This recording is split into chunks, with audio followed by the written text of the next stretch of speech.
Okay, let's go ahead and get started.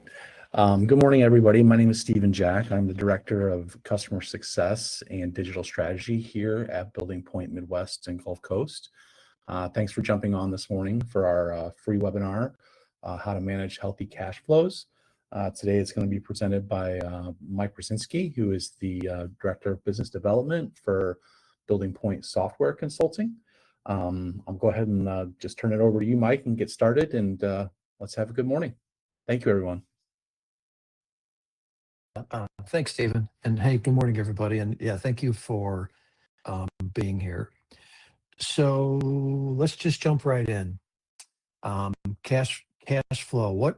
What creates cash flow at our company? We have to eat this elephant a bite at a time. So let's break it down. Cash flow. It really starts with operating processes, right? Are we making money on jobs or are we losing money on jobs? Well, that's the first component of cash flow, are those construction-related operating processes. Now, some of us, we may be a mechanical shop, maybe we do fabrication, have other lines of business, but whatever the sum of those lines are is a first contributor to cash flow, and that's the construction. The second contributor to cash flow is then our back office processes. And they can have as much effect on cash flow as our operating processes.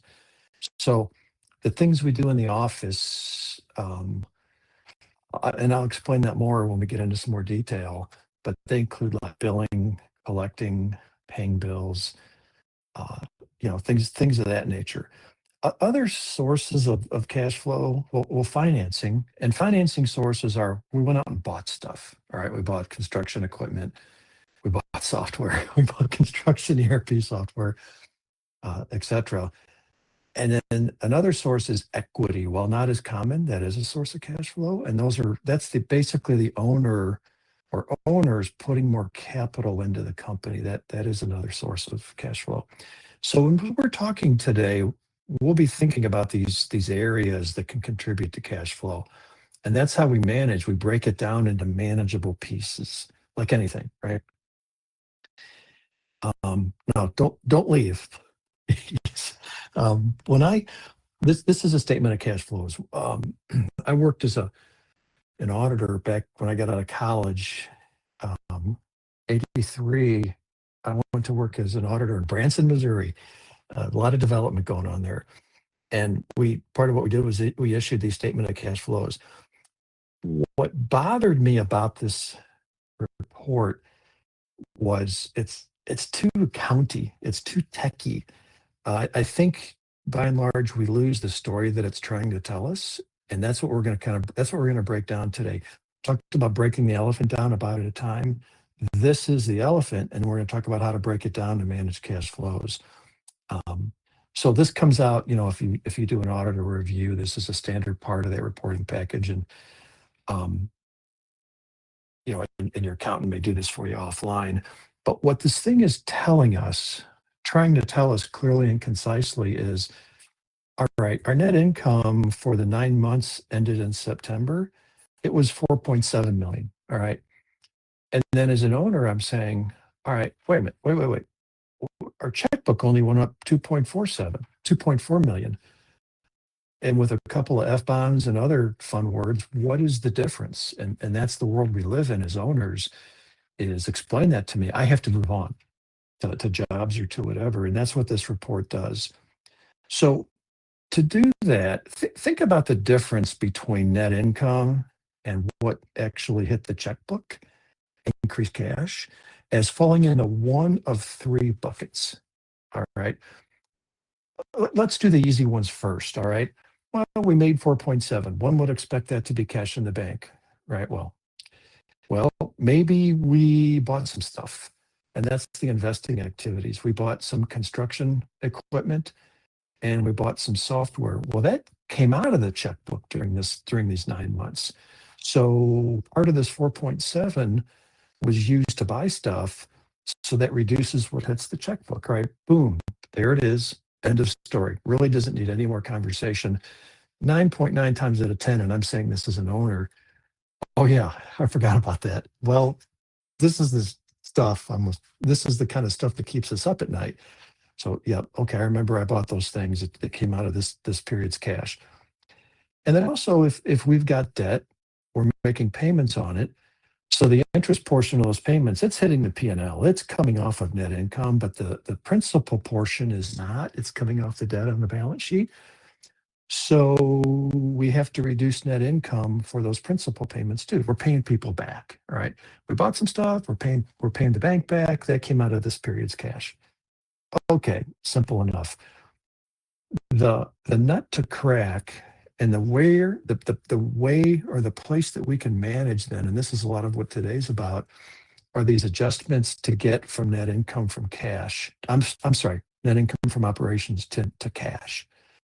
And these adjustments are, well, our AR went up. Now, as an owner, I would not be happy with my accountant at this point. What does that mean? Well, we got to get out of the accounting terminology and break it down. Well, of the 4.7, hopefully we build our customers. All right. Then hopefully we got the cash in during that 9 months. If we didn't get the cash in, accounts receivable went up. We're still waiting to be paid.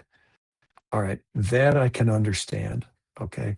So we made money, we built it, we haven't been paid yet. We didn't get the cash. It comes off of cash to get down to off of net income from operations to get down to what increased in cash. Okay. Remember that comment about we made money? In other words, we built stuff, we increased value on these projects. Well, we didn't bill that value to the tune of 500,000 this period. Okay, well, if we didn't bill it, we couldn't collect it. If we couldn't collect it, we didn't get the cash. So that came off of cash flow also. Maybe not the story the owner wants to hear, but this is what happened. And it's kind of teasing out the notion of KPIs, if these are trends or ongoing challenges to our company. By the way, this is a positive thing. This isn't negative. It's teasing out areas where we need to manage. This is the purpose of this. And then there's some accounting stuff, maybe we wrote off depreciation and we wrote off other assets that had been booked, maybe prepaid insurance, whatever. But point is, we had expenses that reduced net income, but the cash didn't come out of the bank. They were already assets we bought or prepaids we booked as on the balance sheet. So we can add that back to cash. And then this little AP line, well, we had bills, whether they were for our jobs or for overhead, they reduced net income, those bills, but we didn't pay them. So that we haven't spent the cash on those yet. They add back. All right. So today, what we'll be talking about is managing some high points of net income to increase cash for the period, but then also these little guys that can sneak up and just bite us in the rear. All right. When we're looking at the statement, hopefully 10 to 12 days later, for some of us, it's a bit more than that. But now we know where to focus and where to manage. All right. And that's what today's about, is managing to cash flow. All right. I hope I didn't put anybody to sleep. Brief introduction. Mike Pazinski here, again, BuildingPoint Midwest Gulf Coast. On this end, I sold my CPA firm, built a firm, sold it in the early to mid 90s, went to work as a CFO at a construction company. And I'll tell you, I felt like that's where I really cut my teeth and learned what's going on out there in the world. At a construction company, for whatever it's worth, we had 2 holding companies, and we had 9 construction companies, plus we had hospitality and corporate development and stuff. But our cash flow had a lot of different sources, so we had to break this down even further to manage to cash, to manage to the checkbook. So I felt your pain, and I've lived it. I was recruited then, really a few years later, by a competitor to the Spectrum organization, as in sales and as a consultant, and did that for about 20 years. And then we flipped over to Spectrum for all the right reasons, and that's why you're here too. And by the way, no looking back. We look back on that decision. Was that a good decision to move to Spectrum? And the answer is yes. Even 10 years later, we say still yes. And in terms of you all, I would hope that, owners are here to help think about where we can focus to manage to better cash flow. And again, that's the purpose of today, is to break that down. And also the CFOs, the controllers, the accounting managers, anybody that is charged with cash flow, with managing cash flow. I'm hoping you're here and we'll get a lot out of this today. Today's agenda, and I'll be brief. We'll start at the top. Net income from operations, reports and inquiries to help manage profits. We'll talk about that. Make sure you're aware of the built-in collection system in Spectrum to help us manage AR. And then we'll talk about the next layer down, as a collection system, but then also those adjustments to net income, like timely billing, tools and whatnot to help you with timely billing. And that kind of blends into dashboard apps. We'll talk a little bit about that. Dashboard apps are kind of a hidden jewel. A lot of people, I've learned over the years, a lot of people aren't aware of what they can do for us. So we'll call that out. We'll talk about managing AP, which is item 4. And we'll talk about item 5, which is effective cost of completion, which affects so many aspects of a project's profitability, including identifying change orders, accurate billing for value, and profitability on the job. And we'll talk about that too. That's a huge component of this. I thought about this slide this morning when I was preparing, and this is really a call for help, to be honest with you. Before the pandemic, we as an industry, in the mid-market construction software industry, we were always, 99.999% of the time, we were at your office when we were providing services. If you needed something, you would call one of our coordinators. They would look at our calendars, book appointments. We'd fly, be out there the next day or whatever, spend 1 to 4 days with you, sometimes a couple of weeks, and be in your space while we were doing whatever it was we were there to do. We're business consultants and process consultants really before we're software consultants. Software consultant can show you where to click. All right, big deal. All right, you'll learn how to use the software. What we did is we always had our ears open, whether it was in the kitchen, maybe we were sitting in the boss's office having a conversation. We were always listening, including the conversations out in the hall or in other offices. And we'd hear things like, why is he always late with his billings? Or we'd hear things like, man, our AP is getting out of hand. Where I'm going with this is we'd stop and I'd go over and say, talk to me about this. Explain to me what's happening and what the challenge is. And many times that would result in us becoming aware of a business issue with your company that we could probably help you with. Sometimes it had to do with your Spectrum software. Sometimes it didn't. But we were checked in and we were part of your org for as long as we were there. Since the pandemic, we're not doing work on site for the most part. And we've lost this ability to really be checked into you and your company and know what your issues are. Some of the consultants I work with, where we've worked together for over 30 years, we've been talking about this on what do we do? How do we help companies if we're not there to really understand what their issues are? Well, by the way, we don't have this figured out yet. And so I'm asking for help. If you've got challenges at your company, business issues, and there's any inclination you think your Spectrum consultant can help, call that person, call your business partner, talk about it, and see if your consulting group can help you out.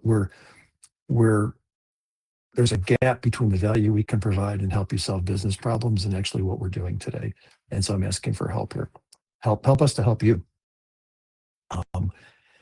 Goals of today. We'll talk about timely customer billing.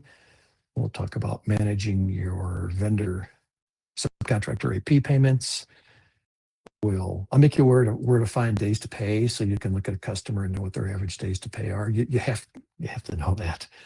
And then, as I said, we're also going to look at the first two sections of the statement of cash flows: net income from operations, and then also cash from operations. And we'll look at tools and techniques in Spectrum to manage those two buckets of cash. All right, but before we start, before we dig in, I want to just mention Spectrum dashboard apps. Many of us know about these, and I certainly don't want to waste your valuable time this morning. But just as a light overview, dashboard apps are part of Spectrum's secret sauce. This is one of the big reasons we chose to partner with Spectrum, the then publisher of Spectrum. Dashboard apps are actionable information. They're designed to present something you care about, and then when you click on this thing you care about, it takes you where you need to go to do the work on it. All right, it's fast, it's easy, and it makes you more efficient and productive. There are over 100 baked-in Spectrum dashboard apps, and we'll also talk today about customizing dashboard apps. I can tell you that a rule we have around custom dashboard apps is we generally spend more time talking about them than it takes our developers to do them. We can get them done that quickly. And I'll expand on that as we're talking through this. You'll see the value. I could talk to all day, but I'll show you the value there. All right, kind of putting a foot on the ground here for where are we and what's next, so to speak. We'll start at the top, working capital. Working capital, for anybody that's not familiar, is working capital represents our ability to pay our bills this year. If we have positive working capital, all right, we should be able to pay our bills over the next 12 months. Woohoo! You know, if we don't have working capital, we have some things to fix that, but we have to stop, pause, so that there's as much time as possible to deal with it. But we have to keep our eye on working capital. What is working capital? It's our cash and our cash equivalent assets, less the things that are due to be paid over the next 12 months. All right. And so this is a custom dashboard app. It's showing us our cash, and then it's showing us other cash equivalents. Current assets isn't a good description. Other cash equivalents. And then it's showing us bills that are due over the next 12 months. As a business owner, I'm looking right here, and I'm in the plus by $200,000. So my company's ability to pay its bills this year, all right, I'm looking okay. All right. I can tell you, like, what I asked my accountant to do at our companies, we had this iteration of a statement of cash flows and a working capital app.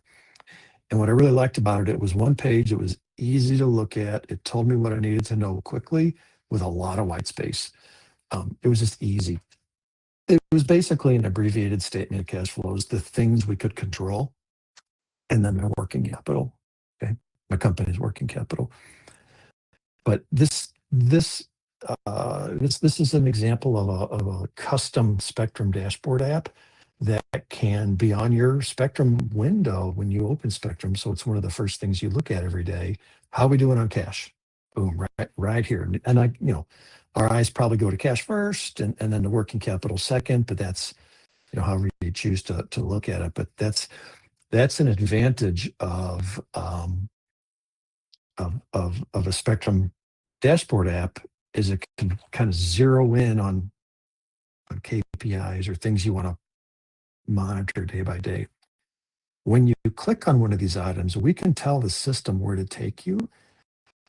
You might click on any of these items and it might take you to your checkbook in Spectrum, your cash management transaction history. It might take you to that so you can see what's gone in and out of your checkbook over the next X months, over the last X months, right? So that's the kind of the value that those things can provide.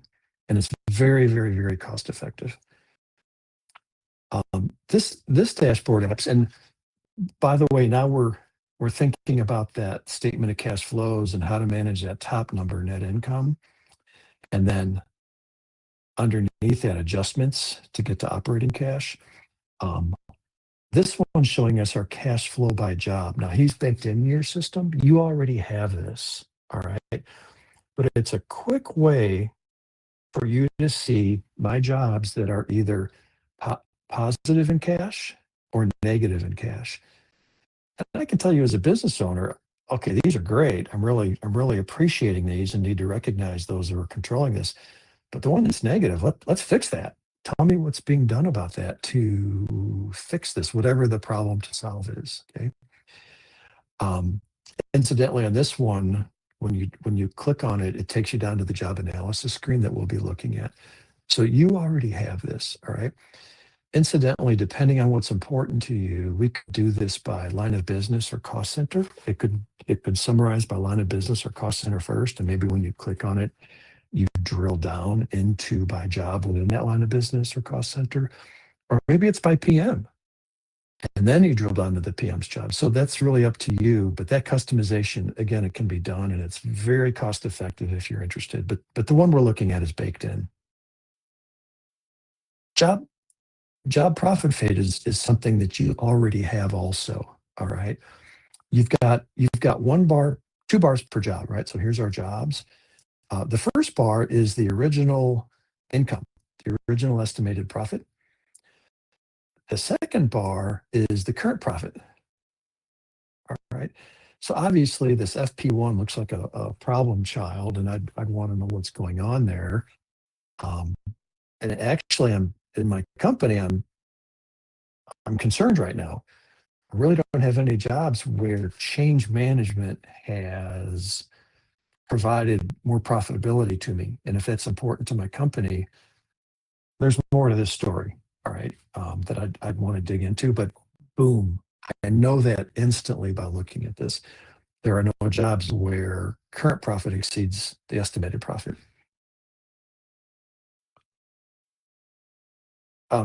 Change orders. Now we're looking at some more. We're looking at another Spectrum dashboard app that's baked into your system. If you're using Spectrum to log and track change events, this is a really nice app to know that your PMs are effectively managing change. But backing up just a bit, we know that the faster that we capture change and that we address change, the better chances that it will come out and favorable, okay, to us. The faster we log it and the faster we address it. So what this little guy's doing, and again, you've already got this, he's telling you the aging of these changes. Got some that are under 8 days, change events. It's got some that have been there almost a month, and it's got too many that have been there over 30 days. Why are these potential changes hanging out there? Why aren't we addressing them and creating change orders from them? Now, that may be the nature of our customer relationship or whatever, but these are the questions the owner should be asking.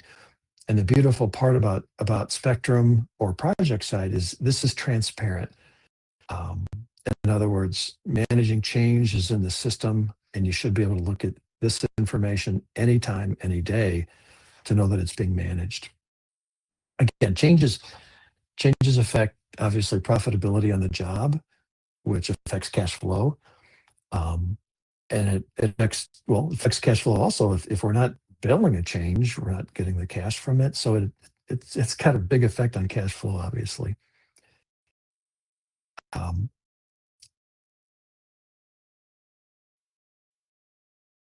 The reason I put this in is I can tell you on our firm, and we sold software, and then we were really a consulting firm that happened to sell software.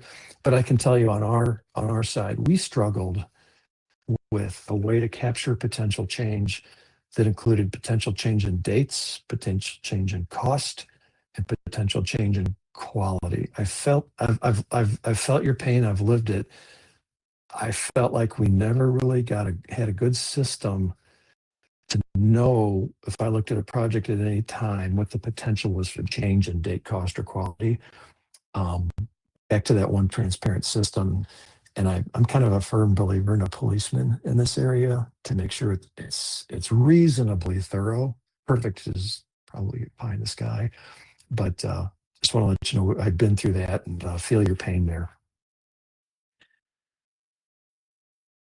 All right. So we've been through a few examples. We've been through, well, what is cash flow? We've been through, let's break it down to the manageable components. And we've started talking about how to manage those components. All right. What is the impact of these tools to your company? And then that takes us right to the job analysis. Where are we? Okay. That's another thing that really was a seller to me with Spectrum is I have one place to go to know where I'm at on a job. And I know your consultant works with you on this, but that's why we're here is managing. Breaking this down and thinking about the components of that statement of cash flows, the earned revenue is obviously maybe the biggest area to focus on.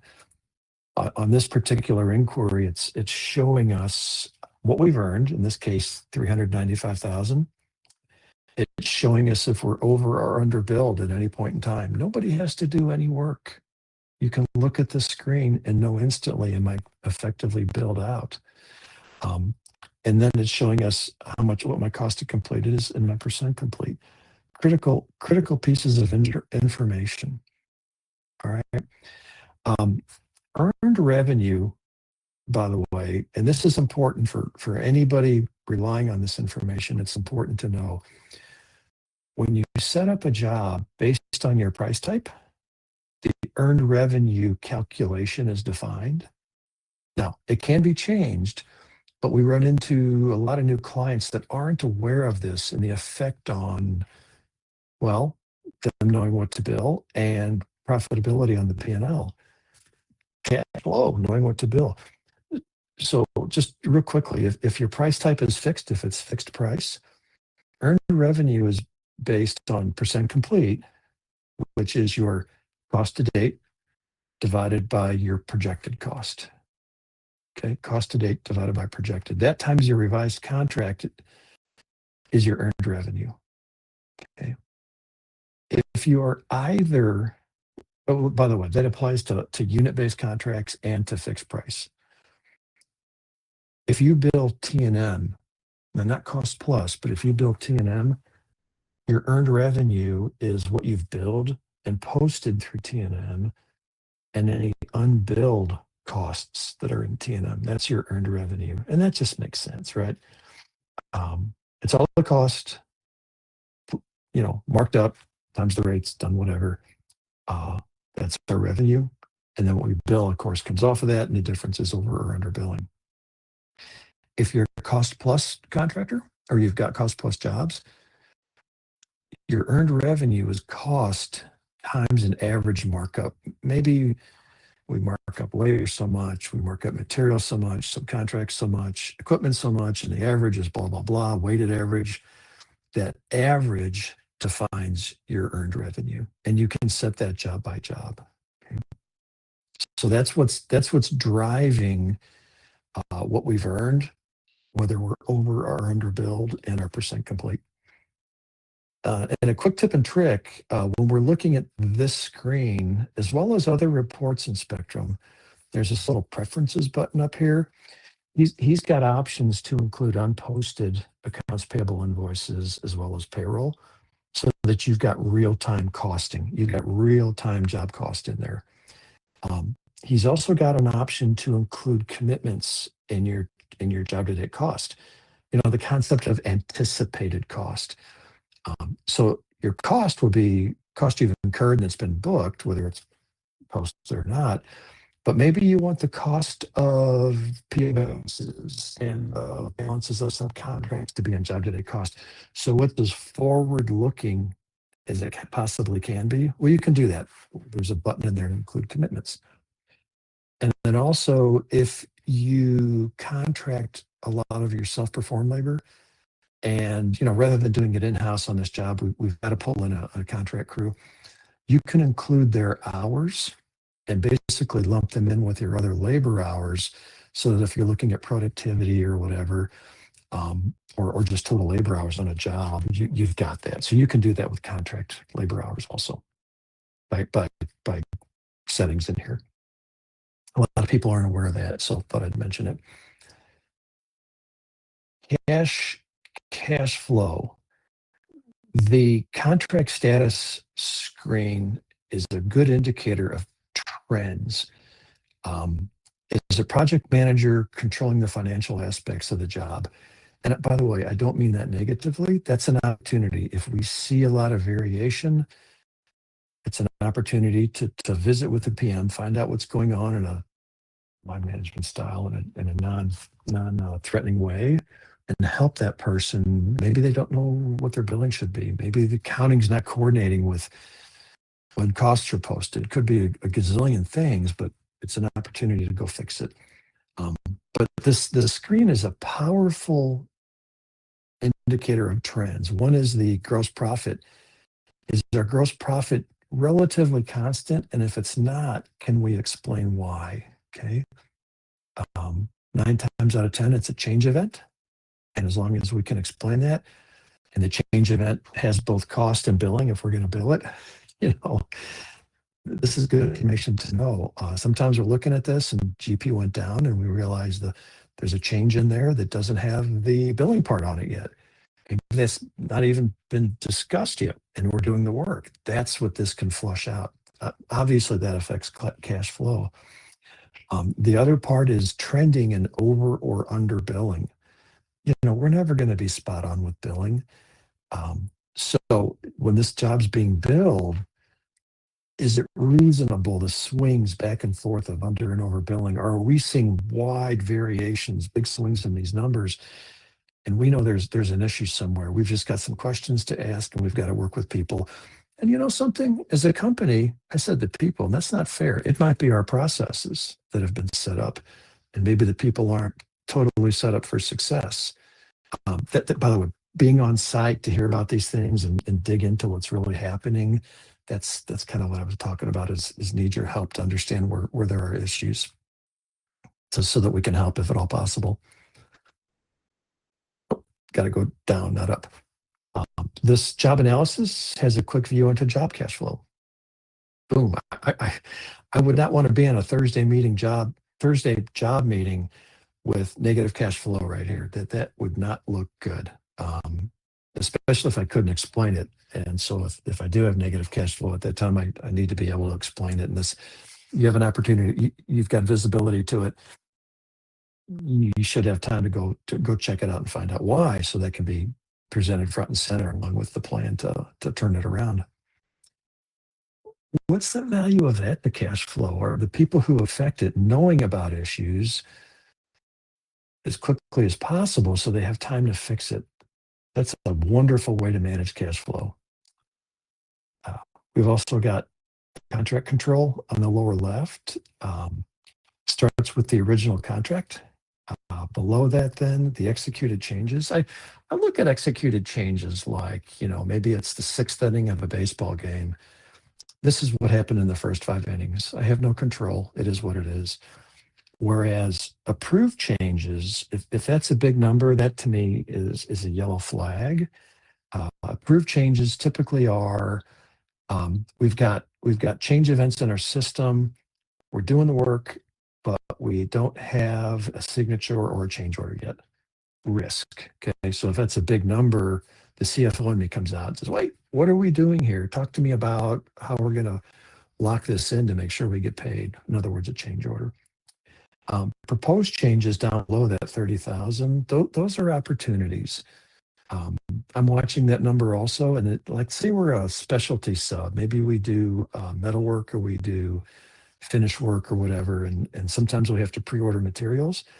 If in these change events we've got lead time on our material, well, we need to make sure we process these in time before we lose that opportunity because we're past those dates.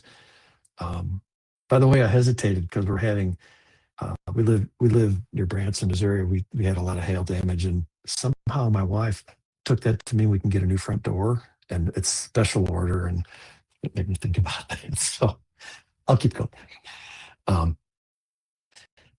I do want to make you aware, this is just tips and tricks. Your consultant, a lot of people don't know about this, and it opens up a good conversation. You've got these change request status codes that should follow your change process. Now, this is if you're doing change management in Spectrum. And these status codes might be different for everybody. You can see in this sample data, there are status codes for pending changes, for approved, meaning we've done the work, we can recognize the revenue and the cost revision on that change. We can't bill it. And then the executed, all right, we've got a signed change, we can now bill it. And then we've also got internal changes and those that were reversed. But these should follow your flow. And you can see these action items here. Do we recognize things on the P&L? Can we bill it or not? Is it internal only, just cost? Just be aware of this and make sure your system is set up so that that previous screen on change on contract control is telling you a picture that's accurate. Okay, we're going to hop topics right here, and that is to billings and collections. Now we're down to managing AR. Okay. Back up. I got ahead of myself. Before we do that, we're talking about the cash down here on the lower right. I apologize. We're talking about on the lower right. On this one, you've got, for the job, you've got visibility to what you've billed, what you've been paid, and what your AR and retention balances are, and what your current balance due is. So boom, on the spot, you don't have to bother accounting. You go to your job analysis, you know where you're at on what you've billed and what you've been paid for. Incidentally, if you hit that applied hyperlink, that little blue hyperlink, he's going to take you to the contract payment history where you can see the payments that have been made against the invoice, in case you're working with your customer and want to validate what they're saying to your records. And then if you click on AR balance, that's going to take you to the contract open items, which is your list of open invoices. Now I'll catch up to myself on those collections. If you click on build to date, you're going to see all the invoices to all jobs. Okay. And so when I click on that little down arrow, I see those invoices. Now, where I'm going here is I may want to make customer collection notes. All right. So I'm on an invoice. Okay. When I double click it, I'm taken to that invoice in Spectrum. By the way, you're not working with accounting. You're inside of Spectrum. You could be on the sofa after dinner looking at this. It doesn't matter. You can get to this anywhere, anytime. But if there have been collection notes, you can click on internal notes and you would see those notes. To make a new one, you would click on new, and then you can hit the date in the date format that you want, date, time. And whoever made that collection call then could make a note so that everybody's fully aware of the payment status and when to expect a check. That's how we were at our firm. When can I expect a check? That's so valuable, so that instantly, it's transparent, and instantly. And then when you print your open accounts receivable report, there's a little guide on here to include those invoice specific notes. So when I did that, you can see in this box below that invoice, I see that note that I showed you on the previous page. So it's the jobs meeting, or wherever you go over open AR. Your meetings are not about gathering information. It's about acting on information. And obviously, I don't know what else could benefit cash flow more than these collection calls and keeping up with them. Excuse me, I'm sorry. Incidentally, tips and tricks, you can access these notes on the AR inquiry screen, but also on the billing history inquiry that we saw in that job analysis. So there's multiple places to access those notes. I hope I'm not putting anybody to sleep, or too many people to sleep. You're going to have this PowerPoint we're finished here, and also a recording of this presentation. But know that these things can be done. It's too much to remember, right? How to do them. I would focus on remembering they can be done, so you can follow up on how do I do that. Okay. So quick pause. Where are we? We've looked at dashboard apps to know what our cash position is, our working capital, our job level cash flow, how our original profit compares to today's numbers, and change. All those things that we need to manage cash flow, kind of breaking that elephant down. Next, we're going to look at a job analysis view and over under billings, more about contract control, and looking at key dates. We'll also look at another contract status. I feel like I'm duplicating here, but let's get on to the next part of this session. Oh no, we have looked at these things. I'm sorry. We have looked at these things. I'm spacing on you guys here. Sorry. Other popular reports. The job overview, in case you're not aware of this is a really popular report. And we'll look at what's on it, but on the selection screen, you can print this by PM. It's got a cutoff date on your costs. Back to that, you can choose whether or not to include open commitments and unposted cost. And then there are different formats. So we're going to look at it by phase. We can also look at certain job statuses that PM might have done. And incidentally, this is a great way to go back and look at a job post-mortem. How did he do compared to the estimate and compared to the projection? Or maybe we're doing a bid on a similar job. This is a great tool to use to go back and see what that's looked like previously. What I really like about this report then, you can see there's some header information, and then we've got our phases broken down by resources to accomplish the phases, material, labor, sub, whatever. But what I really like is right up in front and center, I've got my percent complete and my percent build. Such powerful information. I'd like to see those numbers kind of align, obviously. And then obviously build the date, earn the date, over under billing, which we've looked at other ways to see that, but percent complete, percent build, that's obviously an important key indicator to me. Affecting cash flow. I've got some duplication in here, and I apologize. We've already talked about the contract status report or inquiry, watching gross profit, well, actually, we haven't. I back up. We haven't talked about the contract status report. Man, I'm all over the place on you guys. On the contract status report, just a quick note. What I do on this, and this is the WIP report, what I'll do is I'll literally take my fingers and I'm looking at the original gross profit and then the revised gross profit. And I'm making sure that if those are different numbers that I can explain it. Okay. That's one thing I do. And now we're measuring our capability to manage the profits there. And then the other thing that I'm doing is I'm watching backlog and I'm thinking about resources. Are we all aware of what our backlog is today?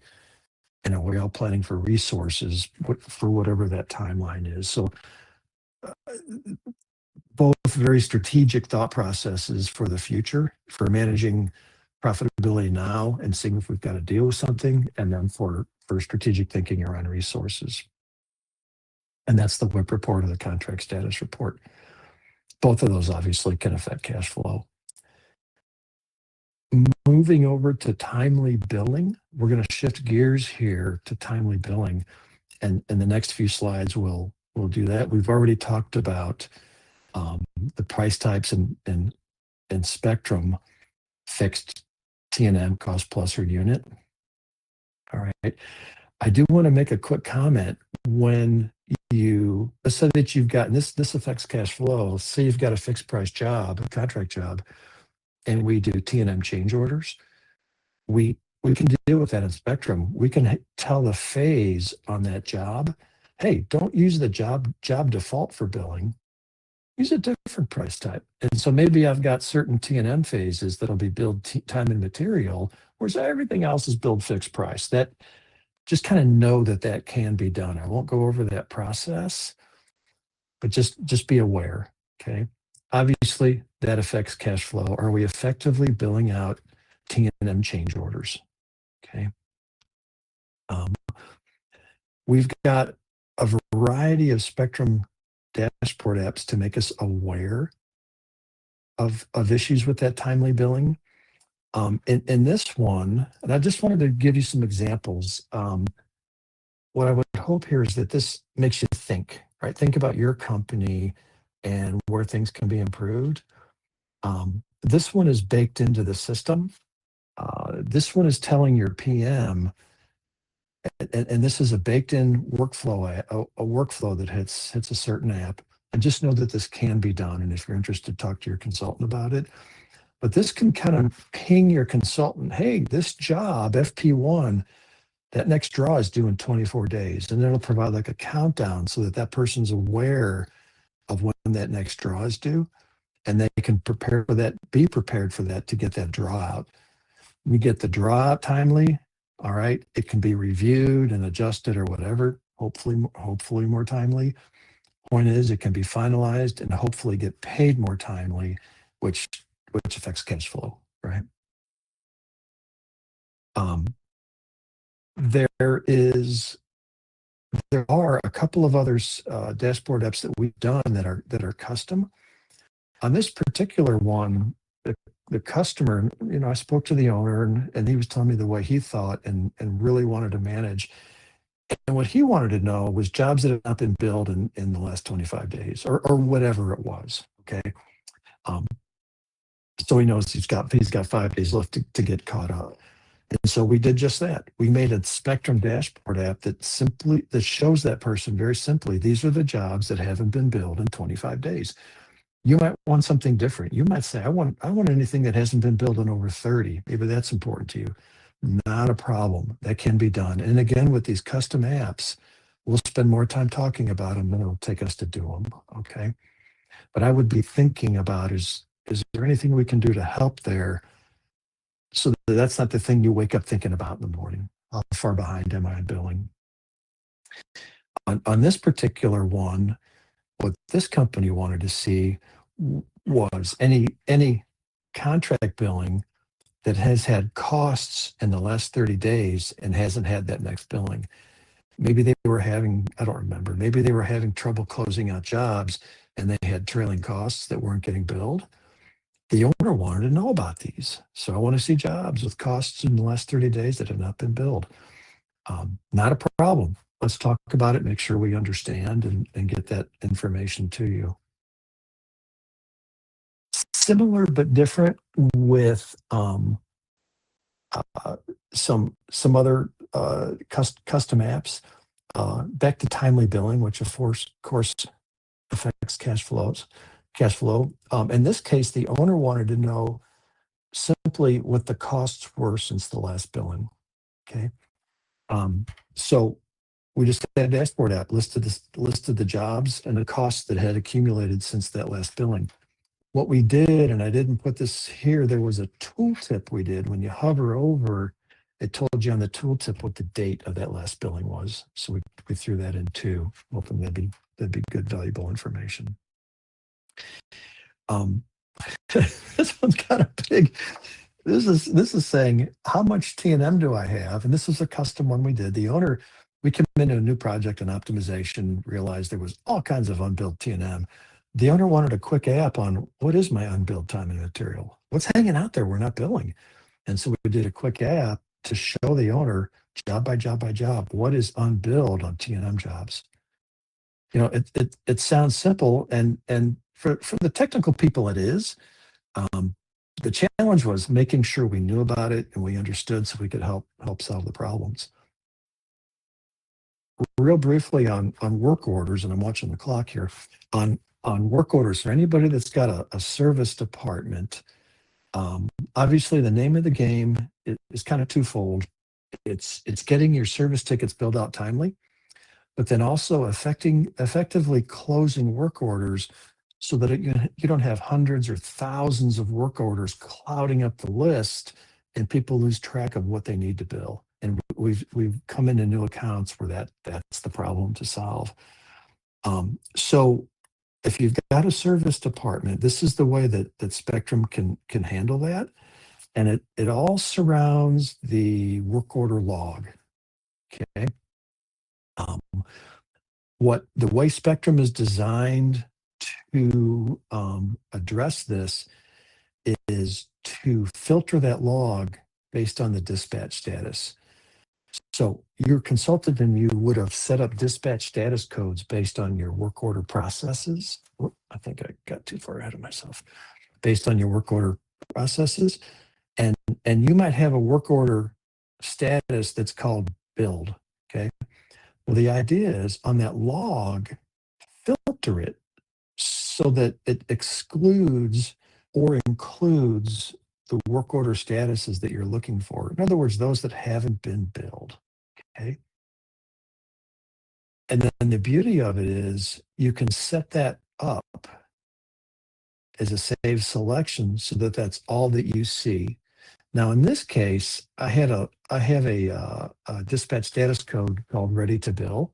Maybe the techs have left the site. Accounting has gone through and reviewed all the cost is in there, and it's ready to bill. All right, and you change your status code ready to bill.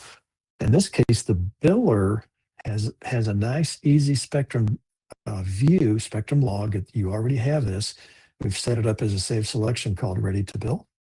Boom. They know what to bill that day. Click, click, click, click, click. As they bill them, they change the status code. They come off their list. Easy peasy. All right. Now we're effectively billing our work orders. And there should be a very, very similar process to close work orders as well. Two different things. Okay. Well, you can close when you bill, but that needs to be part of your process to close them and get them off the list.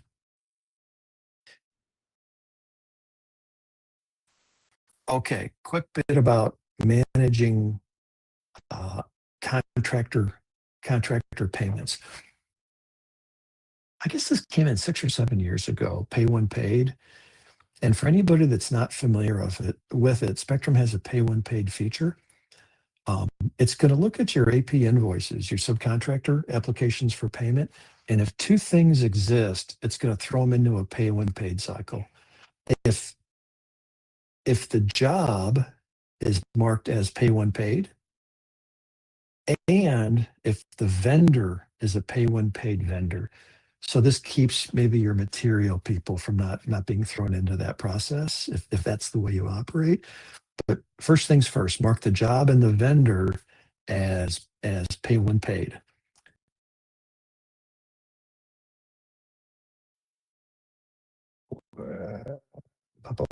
Okay. What will happen then is you enter in AP invoices, they will be marked as pay when paid. Now that can be, by the way, you can override this in a few different places in the system. It's not locked in. But what will happen then is that AP invoice is waiting for the customer to pay you on the next AR billing.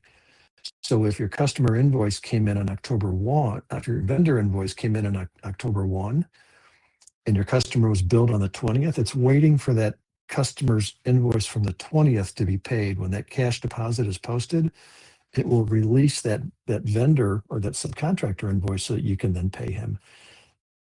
Again, important for cash flow, so we're aligning vendor payments with when we got paid to take advantage of the spread there, the cash flow, and we're not getting ahead of ourselves paying vendors too quickly. The customers who have done this and put that into their process, they love it. It just works. Quick note about a customer's days to pay. On the customer activity details report, I just want to mention that days to pay is on that for a quick view of those customers' invoices and how long it took them to pay you. All right. So if you're negotiating change orders, you're looking at new contracts, looking at customer relationships, you've got that information at your fingertips. Incidentally, days to pay is also available on the customer payment history inquiry that's in the system. So it's available in a couple of different places. Kind of sneaks by us. We don't realize that's there. I wanted to make you aware of it. Obviously, that's a big factor in cash flow. All right. Last but not least, timely and accurate projections for cost of completion. We're all doing projections. We know what it means to go through that process in Spectrum. We had enough request for this that we've done a customization there. And I just wanted to briefly tell you about this because estimating our project's cost of completion affects so much and ultimately cash flow. What we did here is we did a custom app that first addresses managing a projection. You know that in Spectrum, some companies struggle with managing projections. So we've got a custom app that allows you to create a projection and do it, and another screen that allows you to view and manage that, maybe go through an approval process, to do whatever happens. But it addresses managing those projections. There's a screen in here that addresses another problem to solve, and that is knowing where am I on a projection and how is it affecting my job. And so that's on view details and also on projection details. And I won't go into any detail here. If you're interested, contact us and happy to talk to you about it. Main thing is I want you to know that on projections, we've been looking at this for a number of years and came up with a way to make it easier and smoother for your company for all the right reasons, including cash flow. We actually separated labor projections from material. And on the labor, this is important to know, you can lock down your labor per hour, your cost, your estimated, your actual labor per hour, and then everything else solves. So you have total control over what's locked in when you change a labor/productivity number and how it's affecting the eventual projected cost there. All right, you have total control of that, and you're seeing it on the screen. The non-labor projections, it's very clear on material, and incidentally, we can force comments. In other words, if you're going to change your cost of completion, you have to put in a comment. So valuable when you're going back and looking at a job and trying to understand why gross profit changed. Well, why did we change the projection? Well, if people put notes in there, which we can now force, you've got that information, and sometimes that can lead to change orders. Maybe there's something someone's not aware of, cash flow. Okay, it's got other features. You can quickly set the projection to your current estimate. You can set it to job to date cost. You can delete it and start over. Back to managing. So I'm not trying to sell you anything here. I'm making you aware this is available. And if you're interested, you think it might help your company, let's talk more about it to see that it can help your company before we go any further. All right. Quick recap. I feel like I've just been spewing here, and I hope this has been valuable for you. But obviously, everything we've talked about today affects cash flow. We've talked about managing the components of cash flow, managing the pieces. We've talked about how to know what your working capital is at any time.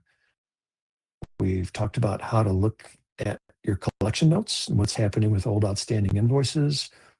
Talked about project change. Talked about a variety of ways to manage timely customer billing. What a huge contributor to cash flow, huh? And then also aligning vendor payments with customer payments. Stephen, oh my gosh, we're right at the top of the hour. Stephen, I'll hand it off to you. And thank you, everybody, for being here. Yeah, thank you, Mike. If anybody's got any questions, go ahead and put them in the Q&A. There's at the bottom of the screen here, there's a little icon with a question mark in there. We'll wait just a couple minutes here to see if anybody pops on with any questions. If not, we'll thank Mike and let everybody get back to their day.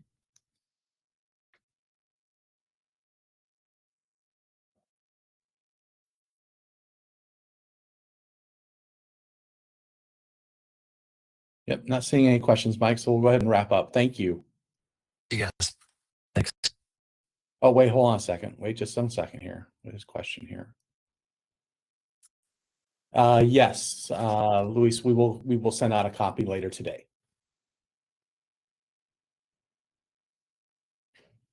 Excellent. All right. Thank you. Bye-bye.